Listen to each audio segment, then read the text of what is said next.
Jadi sekali lagi saya mohon maaf kepada Pak Kabar Eskrim atas kejadian viral di media sosial. Tentu ini semua karena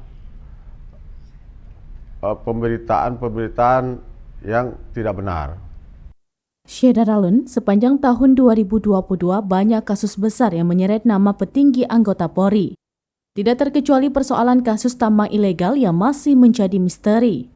Diketahui Mabes Polri irit bicara terkait video viral Ismail Bolong, termasuk terkait terseretnya nama Kabareskrim Komjen Agus Andrianto di pusaran kasus tambang ilegal. Kabareskrim Komjen Agus Andrianto juga masih bungkam, padahal beberapa polisi yang namanya disebut menerima setoran dari Ismail Bolong sudah angkat bicara membantah menerima uang gratifikasi. Termasuk juga Fedy Sambo turut berkomentar singkat karena namanya ikut dikaitkan.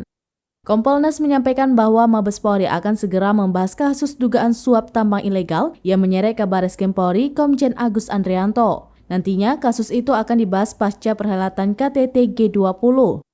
Ketua Harian Kompolnas Benny Marnoto menyebut saat ini Korps Bayangkara masih fokus melakukan pengamanan pelaksanaan KTT G20 yang akan diselenggarakan di Bali pada pekan depan.